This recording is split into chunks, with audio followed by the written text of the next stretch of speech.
Hi there. My name is Andy Little. I am in accounts and onboarding with Paramedic. This is what the reporting looks like within Paramedic. Right now I am on my iPad about to log in, and we're going to go ahead and do so now. That's going to go ahead and take us to our home screen. On this home screen, we have, of course, your option to go ahead and create a PCR. You have open PCRs, which is going to contain your works in progress. I'll bring that up now, and I'll just cancel out.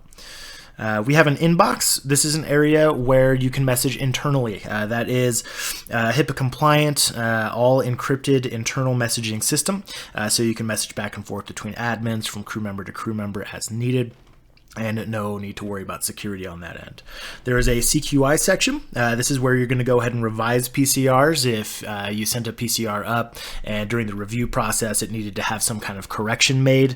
That is where it comes into, and you can go ahead and get it corrected. Among many other features, for example, some ease of life things before we actually get into the PCR itself. For example, we have agency forms. This is basically a unique item that we have. Thinking about just your day in, day out work, stuff that you would have attached to a clipboard, for example, inventory checks, truck checks, what have you. We can integrate any form into the reporting system free of charge and on an unlimited basis. So any forms that you guys have, we figure you've got this tablet in your hand, might as well replace the clipboard altogether, kind of help keep everything in one place, and you can in fact submit this off. So for example, if I bring up daily unit inventory, here's that form. I can go ahead and select whatever field I need to. Check boxes you tap on, fills out a check mark. Any signatures you tap on, you can go ahead and complete that. And as you can see on the bottom left here, you have the option to print that, fax it, email it, or submit it up to the web repository for review for any admins. So that's just kind of adjacent to your typical reporting that you need to do. We just try to have a lot of features that we do for just your quality life. To that point, I'm going to go ahead and click Create PCR. One thing that makes Paramedic unique is our ability to not just have a full PCR that meets all of your reporting requirements, but you also have the ability to create what we call a template. And that is to say, add or remove fields based off of the type of call you're on. And that does still meet your reporting requirements for NEMSIS and so on. So first thing I'm going to show you is just our full PCR. This is essentially how it comes out of the box. And first thing it's going to ask me is just the disposition. You can actually toggle this question on or off depending on your preference. So I'll just go ahead and say we're expecting this to be treated and transported. Now, at this point, if I have dispatch to call out, if I'm in the field and I want to go ahead and pull in that CAD event, I can go ahead and just click on this radio tower. It's going to list off my different CAD events here. Would go ahead and import anything and everything within the call. Otherwise, your PCR itself, the report is broken down into the sections you see at the bottom. So you've got dispatch, we've got patient info, HPI, that's going to be where we're telling the story of the call, a narrative, etc., subjective information, our treatment timeline, and our disposition. Among other screens, for example, if you're collecting any billing information out in the field and some supplemental fields, just kind of different odds and ends you can add in. One key thing, if I jump back to the dispatch screen, notice how some fields are black, some fields are red. The red fields are indicating that based on this type of call, those are required before it's going to allow me to submit. So the great thing about iPCR under Paramedic is that it is able to be completely fine-tuned to your specific requirements down to each type of call. All of the fields that we fill out, for example, if I go into incident, if I now go to complaint reported, you can see this comes up with a pick list. These pick lists are completely modifiable to make sure you have everything and anything that you need within here. Now, keeping in mind, it will come out of the box with everything that your state would expect for NEMSIS, but we try to take it a step further so that you can tailor this to work how you need it to. We are not a cookie cutter system. It is something that we want to make sure it's playing to the strengths of your agency and meeting those needs. So as we go through this, for example, I'm just going to kind of keep it short and sweet, but really we just go through, fill out our addresses. To the right, we have odometer shortcuts, so I can go ahead and put in, both my pickup and drop off address here really quickly. I'm just kind of doing that. If you happen to know both addresses already, Obviously, if it's a CAT event and it's pre-scheduled, this would already be in here. We can go ahead and have it calculate our mileage. This is obviously a pretty long call, and we can save that. And that is based off of cached maps data, so it's always accurate. I've actually had some agencies put me to the test on that. It always ends up fine. If we go over to our patient info screen, a lot of odds and ends, again, to help your quality of life. For example, we have scan driver's license barcode up at the top. That's going to allow you to do exactly as it says. You scan the back of somebody's license, it's going to import any information that does provide, down to, weight, date of birth, their name, their address, what have you. One thing I like a lot about our reporting system is our patient database features. So it does maintain an active list of any frequent flyers or any patients you have seen in the past. You can actually manage your patient database from the web as an administrator. And just to show you, we're going to go ahead and pull in some patient information. So we'll type that in just real quick. And once we have what we need, we just hit search. And that is going to go ahead and bring up our patient. And at this point, it's going to also show us the most recent pickup and destination for this particular patient. So for example, if you're on a return trip, you can basically forego putting in the addresses, patient info, just look them up and you can swap these addresses backward and it's going to import them in reverse. Again, coming from where we dropped them off last and taking them back home, for example. Otherwise, if I don't want those addresses, I'll just clear them out. We're going to say import patient.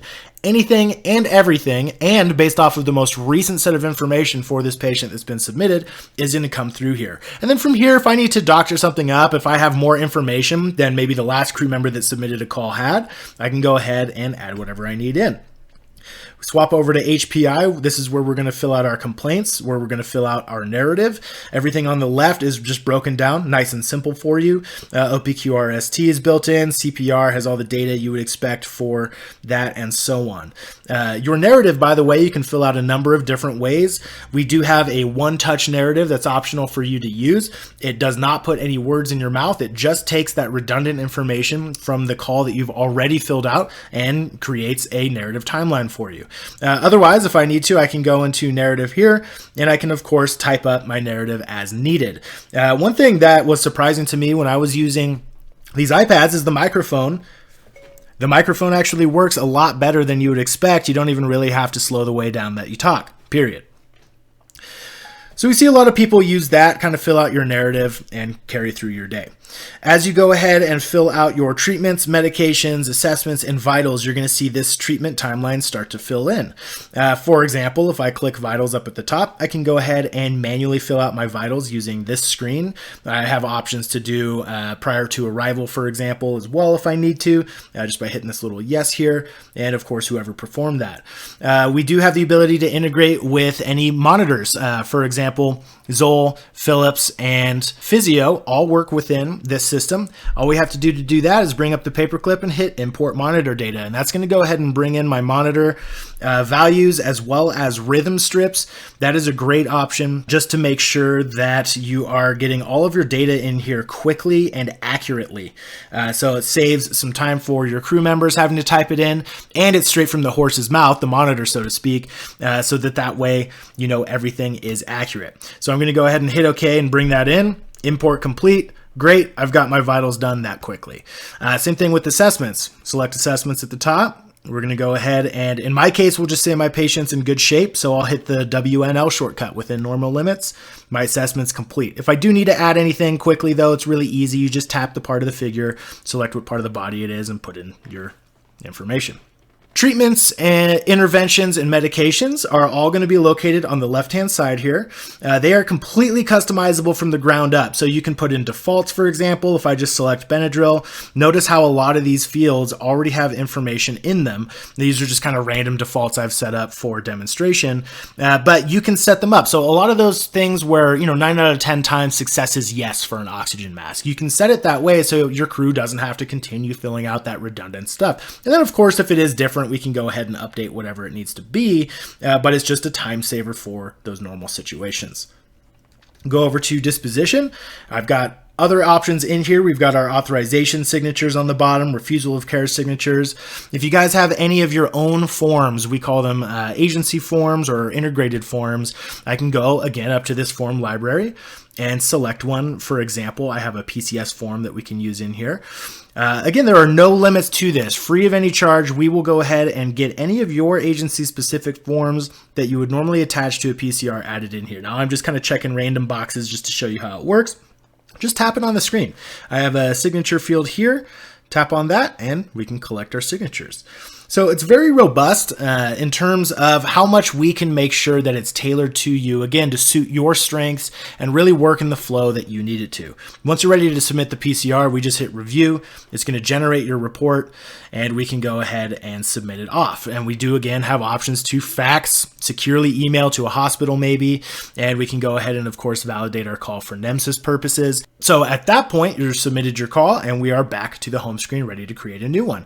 And you can, of course, work multiple calls at once. You don't have to be in just one at a time. Additionally, I wanted to show you the templates. We go to create PCR. We've got BLS template, for example. Now this has a little bit of a different look to it. It is going to come up this way. And the idea here is anybody can read left to right, top to bottom. So all the fields that we see, I have gone through and tailored myself to be present within this PCR. And then say my call type changes, my patient codes, we're going from a BLS call to an ALS call. No big deal. All we have to do is click switch template at the top, and we can swap to any other template, and that data is going to come with me into that new type of call.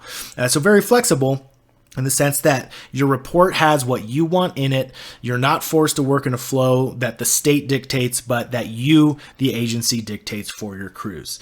At this point, that's been just a general overview of what the reporting system looks like. Very straightforward. Again, we pride ourselves on not being a cookie cutter system, but one that plays to your strengths. With that, please feel free to reach out to me anytime. I am happy to go over any specific use cases that apply to your agency to make sure that this is something that's going to suit your needs. My name is Andy, and I am with Paramedic.